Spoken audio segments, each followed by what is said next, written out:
We all got skills. We have talents and we have passions. But mine happens to be sex.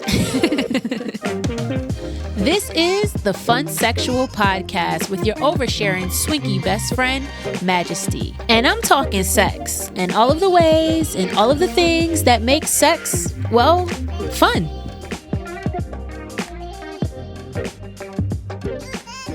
Another week, another episode. Welcome back to the Funsexual podcast. My name is Majesty, aka the Funsexual. My friends call me Maj. The good boys and girls call me Mistress Majesty. What it do, baby? What it do, friends? How's your week been? I know my week has been really, really nice. This past weekend, I went to a beautiful, lovely, very sexy play party. Funny thing is, I was sitting by the door at said play party, and I think a fear that a lot of people have oftentimes going into kink spaces is like, what if I run into somebody that I know, right? And that very infrequently happens to me in a way that I actually care about. But this weekend, funny enough, sitting at the door and I see a familiar face, and it takes a second for that face to register, and then I realize that face is the face of my best friend from high school, her older brother. So this man has known me since I was 13, 14 years old. I used to spend a lot of time at their house when he was like in college. So it was really interesting seeing him at the play party. He was like, "Hey, like what are you doing here?" Well, I know what you're doing here because I know what you do. I'm like, what are you doing here? And he said he had come to one of these events like a week or like a month before and was asking people if they knew me, because he was like, I know this girl who's like in the lifestyle and like everybody knows her. And he was asking people if they knew me, but he was asking for me by name, like my real name. And nobody knew who he was talking about. And I had to tell him, like, don't be telling people my name. Nobody knows my name. I was actually just talking to a friend about that. I was like, a friend who's known me for about 3 years now in the lifestyle. He was like, I don't actually know what your name is. And I was like, that's by design. That means I'm doing the right thing. But it was really funny to see this person in this space and how they were, interacting with people in this space and just hearing about their like journey in and around and through like the lifestyle, meeting people, going to events and all of that stuff. So that was really, really fun. But this weekend in general it was a really nice weekend, really dope ass vibe, dope ass people. I'm going to talk to y'all about that dope ass vibe and all of those dope ass people when I get to the Let Me Put You On. So hold off for that. Today has been a really good day for me, energetically, physically, spiritually. Today just feels like a good day. I don't know what it is, but I like it. I really, really like it. I want to contribute it to working out, burning a lot of calories today, drinking a gallon of water yesterday, and just something about setting a goal and accomplishing it always just feels really good to me. And I feel like this week has been a week of like just kind of pushing through my like to-do list of the week, and I've really just been getting shit done, and it feels really good. So I think that's probably why I'm in such a positive and good mood today, and I'm almost done all of the shit that I needed to do on my list, so I really get to relax. Like recording this and getting ready this weekend to go to Miami to go visit my man are like the last things that I need to do to get this week done. So I'm in a good mood from that standpoint. But today when I worked out today, I did take pre-workout for the first time. I've been back in the gym for the last month. I think today is actually the month, or maybe tomorrow is the month. Either way, I took pre-workout today, and I hadn't been taking pre-workout all month because I didn't really feel like I needed it. I was feeling energetic enough to like get through the workouts. But let me tell you, that shit is something else. Taking pre-workout really, I feel like made the difference in my workout today, because I just felt like I was able to just power through. And even beyond, like even before I actually started like working out, I was on the phone. I could feel my like getting ready to go. And then when I get there, I'm doing the workout. And then after the workout, I just felt so like, I felt like I was ready to be a villain. I felt like I was just ready to like start fucking some shit up. Like, I put out a status on FetLife. Actually, let me go find that status so I can see exactly what it said. I'm gonna read it to y'all word for word because I was just in a mood and I didn't know what to do about it. So I went to FetLife because that's where I could get all my rocks off. And it looks like nobody has really responded in excitement. But I said, maybe it's the pre-workout, maybe it's the endorphins from my workout itself, but I really want to do some ball busting today. If you can, oh wow, I have typos out there. I'm a typo queen. Anyway, if you can meet me, I'm gonna read what I intended to write. If you can meet me in the Northeast Philly area today and take a good beating, DM me.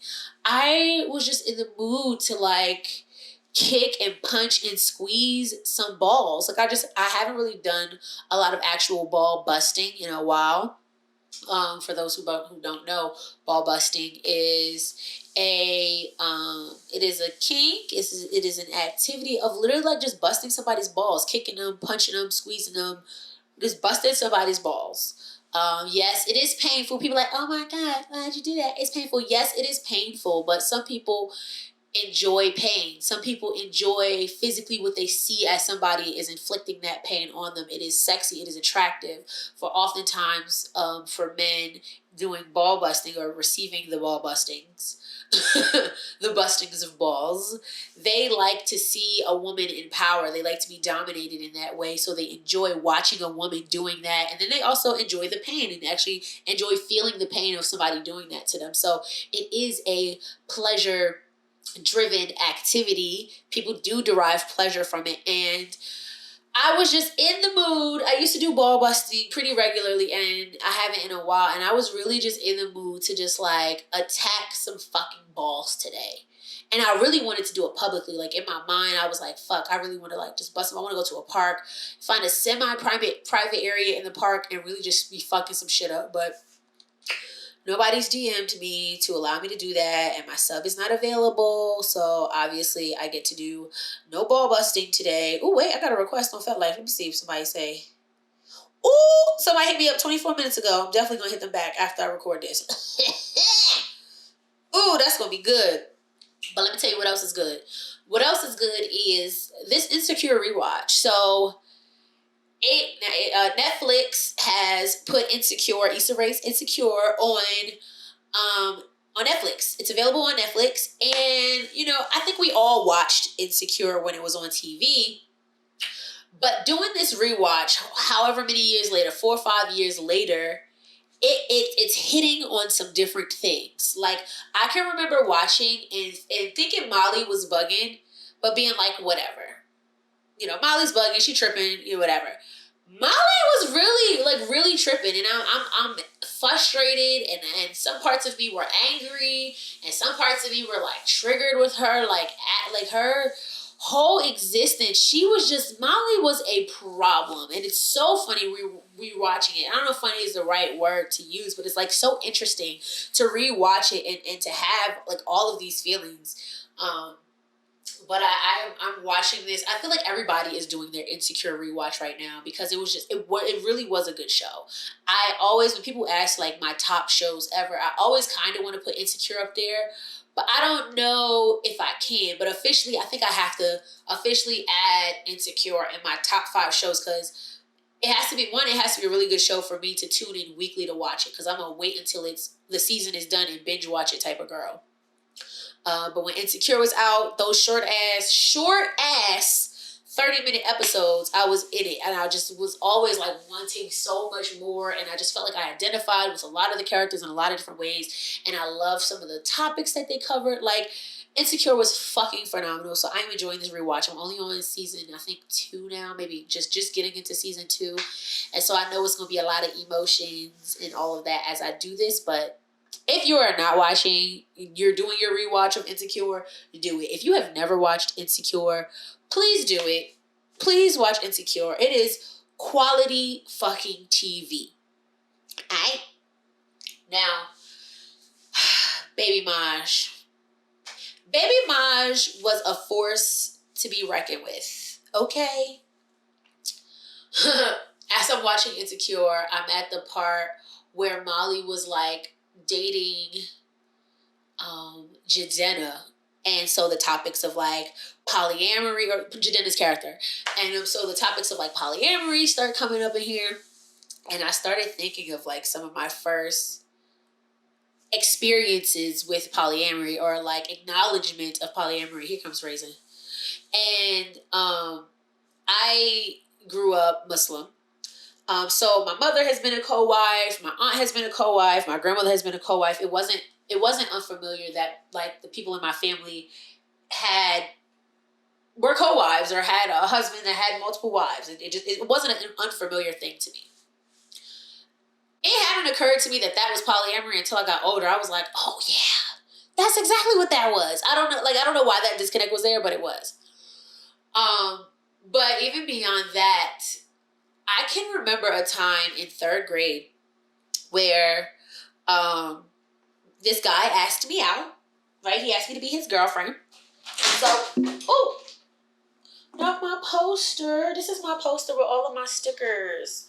These are the stickers that friends and things, I know this is very off topic, but this is my poster with like stickers that friends and people have given me, friends and brands and just places I've been have given me. And I've decided to start collecting stickers. So, you might recognize some of the stickers and shit on here. But yeah, these are my stickers. But so, oh my God, I'm dropping shit, y'all. I'm so sorry. Oh, I'm fucking up. Give me a second to gather my life. There we go. I think we're good now. Okay. So, I remember in 3rd grade having this guy ask me out, ask me to be his girlfriend. I'm pretty sure it was on a piece of paper, will you be my girlfriend? Check yes or no, because that's how we did it back then. It was when it was simple and it was smooth and it was cute, right? So he asked me to be his girlfriend. I said yes. And I had a crush on him. I liked him. And then that same day, I asked his best friend. It popped into my head. I said, oh my God, his best friend was also cute. I was like, I could ask his best friend to be my boyfriend. And then I'm going to have 2 boyfriends. It's going to be me and I'm going to have my 2 boyfriends. We're going to be sitting at lunch together. And I'm going to have one on one side. And I'm going to have one on the other side. And we're going to love each other. And we're going to laugh. And it's going to be fun. And it's going to be great. And I get to sit in the middle in between. Right? Or like after lunch, we was going to go to recess. Right? And I was going to be on a swing. I was one of the kids on the swings during recess. I didn't do the kickballs. I played with the jungle gyms and shit. But I was getting on the swings. And I was pretty much going to be on the swings entire recess. Right? And I had these visions of like sitting on the swing and having one, like they gonna be behind me pushing me, and one was gonna push me, and the other one was gonna push me, and the other one was gonna push me. And that was like my little 3rd grade, how old are you in 3rd grade? 8, 7, whatever. Like that was my little dreams, of having my cute little polycule. And unfortunately, they found out, I think that day, and like the next day they broke up with me. Or maybe they found out the next day or whatever, and then they broke up with me. They both broke up with me because they said I couldn't have 2 boyfriends.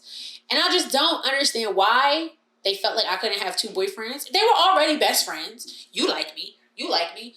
We like each other. Hello.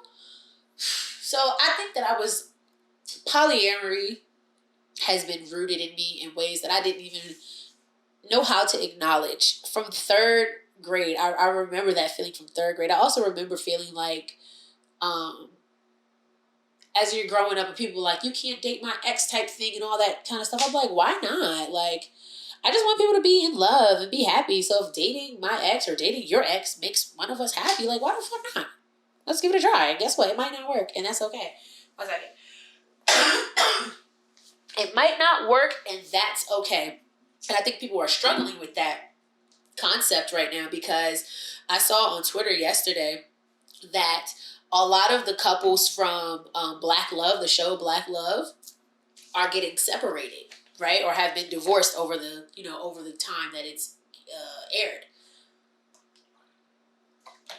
And people are like in shambles about these relationships, like, and I think it's because we idolized those relationships so much that seeing them separate feels like a failure to some people. And let me be the first and the loudest to say that a relationship, when two people separate, that does not mean the relationship was a failure.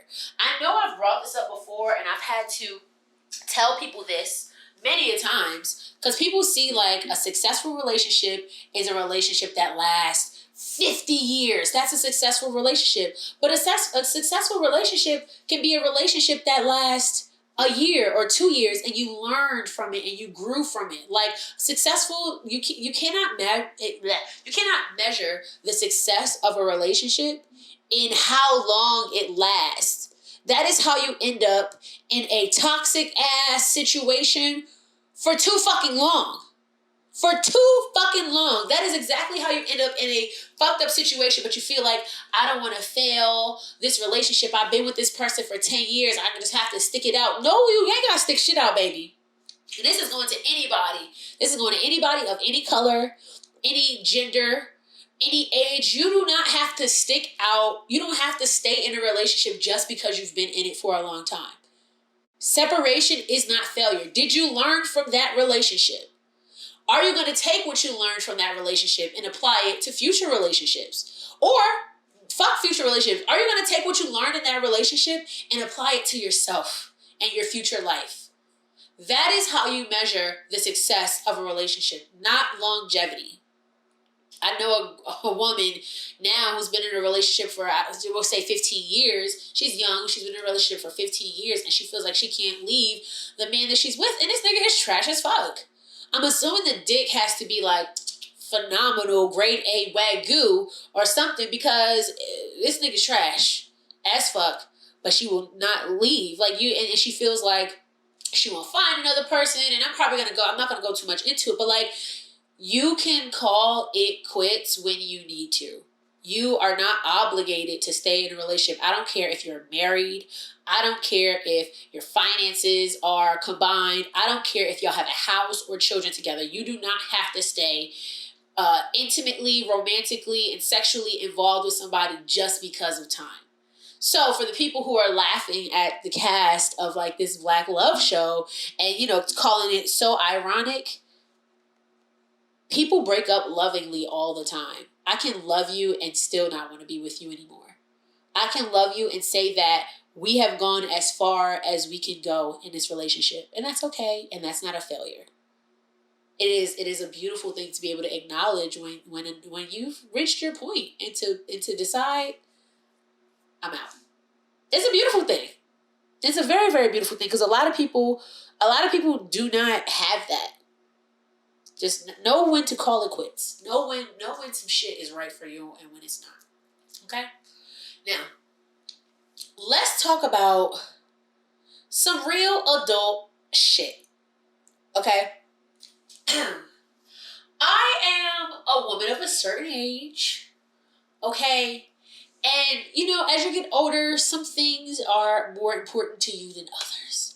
Or you realize that some of the things that you get excited by, younger you would laugh at the things that you get excited by, right?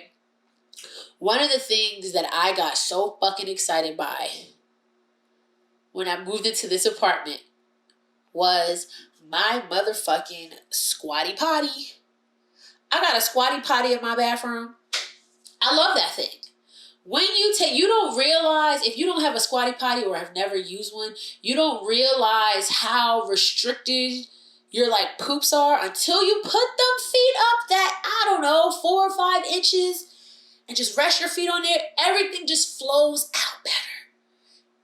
And it feels so good. Like, it feels so good that when I go to a bathroom now that doesn't have a squatty potty, if I'm in somebody's house, I start looking around for shit that I could use as a squatty potty. If you ain't got a squatty potty, but you got a garbage can, I'm gonna put my feet on that garbage can. If you got a stack of books, I'm putting my feet on that stack of books. I have used a fucking not Kleenex, Clorox Lysol wipe container and just put my feet on there and did what I needed to do. And don't compare it to no squatty potty, but it'll get the job semi done. So elevate your bathroom using experience with a squatty potty. But if you really want to elevate your bathroom using experience, Raisin, please stop. You're going to have to get out soon. Go. Go. Bye. Out. Having kids, y'all. It's crazy. But if you really, really want to elevate your bathroom using experience, okay? Hear me out. Get yourself a bidet. Get yourself one of those $30, $40 toilet attachment bidets. Now they have fancy ones. They have $200 ones. They have the ones that are built into the whole toilet if you want to spend thousands of dollars on a toilet. However you want to do it, do it. But you can get one for as little as $26.99 on Amazon.com with 2-day shipping. It is a motherfucking game changer. And that's what I want to talk about today. I want to talk about cleaning your ass. Cleaning your ass. Because I can only speak for me. Cleanliness, I like cleanliness. Cleanliness in my sex is really, really important. And feeling clean in my sex is really important. And I'm saying this, and how does that tie into a bidet, baby? Because let me tell you, I have a partner that was not into anything happening to his butt. No toys, no plugs, no ass eating, none of it. Just leave his booty alone. And I put him onto that bidet, and he was like, my booty feels cleaner than it ever has. And I was like, nigga, I told you. The bidet is truly a game changer. You know how you shower and you moisturize, you do all this stuff, and suddenly you gotta poop? And you be mad because you're like, fuck, I just showered. When you have a bidet, you don't have to worry about that, because after you shower, you could just get on a bidet and you feel clean again. You feel clean again. It resets the game. When you use the bathroom, you take a shit, you just wipe. You're just like really just smearing it up there, and that's nasty.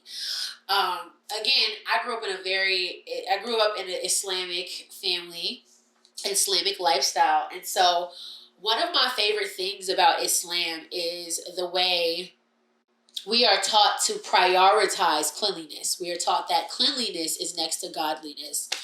And that plays out in a lot of different ways in Islam. For example, like Muslim people don't wear shoes in the house because you're tracking whatever you just stepped in outside into your home, which is supposed to be like your place of like peace and worship and whatever. So Muslims don't wear shoes in the house. Or, this is a little bit toxic, but like when a woman is on her period, she does not get to participate in certain holy activities because it's seen as like dirty. Or before you pray, make salat, you do a wudu, which is a process of cleaning your body before you pray. So, and like even as a woman, if you wear nail polish, you can't even make a wudu with nail polish because technically you are not cleaning, like fully cleaning yourself if you have nail polish on, right? So cleanliness is really important in Islam. And another thing that is done in Islam is making a stinja. And what's a stinja? You'll see sometimes Muslims will have a spray bottle or something next to their toilet. And that is so that after you can use the bathroom, you can like spray yourself down and clean yourself. So a bidet takes that stinja to the next level. It takes it to the next level because it's squirting up from the bottom, right? And if you squirt up and you angle yourself on it right, it can just spray right onto that booty hole, right? And what I like to do is take a little pucker. You know how I'm doing it right now. You squeeze your butt and you make it a little pucker, make it little kisses. If you do that on there, it feels like it does a deep cleaning of your butthole, and just like cleans it out in a really nice and I'm not gonna lie, me feeling kind of good. Like, that bidet on your butthole feels great and you just feel clean and like, I love it. And I just want people to clean their asses better and more. Like, just clean your butt. Clean your butt. Again, like, I feel a lot more comfortable when I'm getting ready to have sex. I do a lot of things as far as preparation goes. And a lot of that preparation is me cleaning myself. It is me making sure that my breath smells good and my hair smells good and my armpits smell good and that my coochie smells good and that my butthole is clean and like making sure my toes look nice. Like a lot of that has to do with just my physical self. And because when I can alleviate the thought that I might exude a smell or something like that, it puts my mind at ease and actually allows me to focus on the sex and the activities that are happening. So I want y'all to get a bidet. I really want y'all to get a little $30 bidet. And I also really just want y'all to wash your ass. Do you remember when that video was going around and there was a guy saying that washing his ass was gay? I couldn't believe that shit. Washing your ass is gay. Cleaning your butt crack and your butthole is gay. I just don't understand that. And let's talk about this desire. And it's not a new thing, but I feel like it's been taken to the next fucking level recently on social media. Social media was one of the worst things that ever happened to us. Why do we have to take everything and poke fun at you do this and suddenly you're gay? You clean your ass, you're gay. You taste your own cum, you're gay. You do everything. Why everything gotta be gay? And if it was gay, so what? Why do y'all hate gayness so much? I just don't understand. Why is that like the punchline of every joke right now? Or the thing that's like turning heads, or the thing that's getting the most retweets or likes or views or whatever is always about what's gay and what's not. What is the infatuation? So fucking what? Niggas be gay every day, B. People are gay every day. People been gay since the beginning of fucking time. Get over it. It's such an old punchline, and the fact that people are still like entertained by this shit, please grow the fuck up. Please grow up. We are too. Let's talk about some real shit. Let's talk about some real actual funny shit. Cause like the gay punchlines are just they're just getting old. It's not shocking anymore. I think that people want to think that it's so shocking, but it's not even fucking shocking anymore. Y'all are having the same toxic ass conversations over and over and over again. Like, it's fucking exhausting, love. Podcast, please find other things to talk about other than if somebody eats their own cum, it makes them gay. Like, please. It's fucking old. It's fuck. We're tired. Make us laugh. Boo, that shit sucks. Tomato. Anyway, wash your ass. Wash your ass does not make you gay. Thank you so much for coming to my TED Talk. Now, let me put you on. Today, this week, this episode 70 of the Funsexual podcast. Also, here's a great time to drop a little plug. Follow me at TheFunsexual on Twitter and on Instagram. And look up the Funsexual podcast on YouTube if you would like to watch me and see me in all of my green, because we manifested money today. And check me out. Share it with your friends. This is how I grow. This is how I build. Instagram has been on their bullshit, and so I'm not getting as many views and likes and as many, I'm not getting as much exposure as I used to get. So a lot of things have slowed down as far as the Instagram tip, but I have not slowed down, baby. I've only picked up, and we're gonna keep going because I believe in this shit, and I've got a whole lot of shit to say. Anyway. So now that plug is done, let me put you on, okay? This week, I want to put y'all on to the House of Bliss. Now, what is the House of Bliss? The House of Bliss is a membership-based, education-focused Black kink group.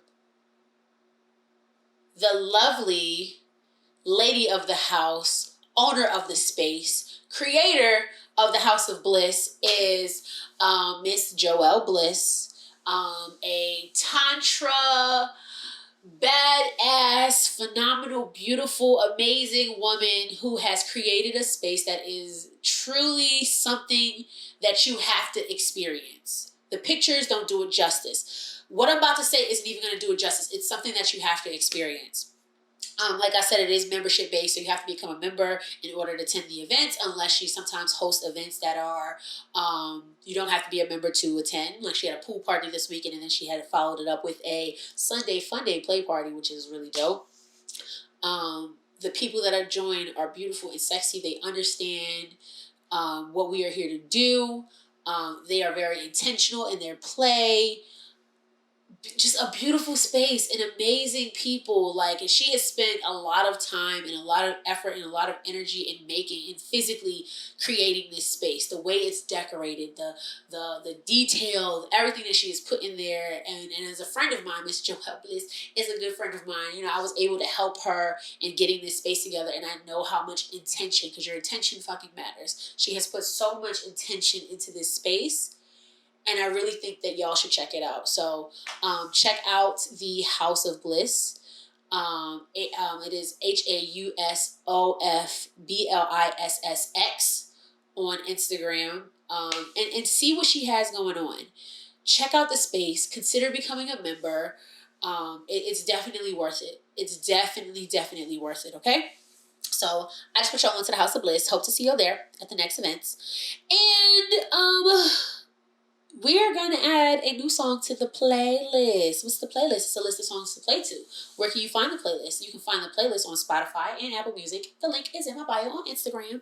And so this week we're going to add a song. It's a little different, but it's still sexy because it's always sexy, all right? So the song that we are adding to the playlist this week is called It's Only, and it's by Odessa and Zyra.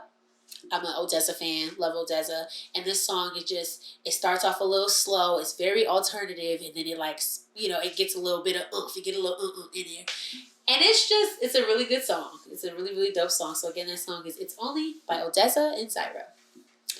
And so, episode 70 has now come to a close. It's short like an Insecure episode. What do I want to say to y'all this week? The funny thing is I usually write down like my affirmation, but this week I didn't write down my affirmation. But this week I want to say summer is about to end. Like, I can see the end of summer. It's approaching real fast. Before the summer ends, like, do something special for yourself. Do something good for yourself. Do something you've wanted to do. Take that solo trip. Read that book. Finish that book. Start that, developing that hobby. What that habit, whatever it is, do something special for yourself before the summer ends and before we get back into the grind, because we get so focused on work that we forget to like take care of ourselves and do things that feel good for us. So make sure that you are prioritizing that. Whatever that is, whether it has to do with sex and being funsexual or whatever, or not. It could be completely selfish and but all about your pleasure and all about something that's going to make you feel good. Okay? So with that being said, I love y'all so... Oh, wait, I did the wrong thing. I love y'all so much, and I'm going to peace it on out. Bye.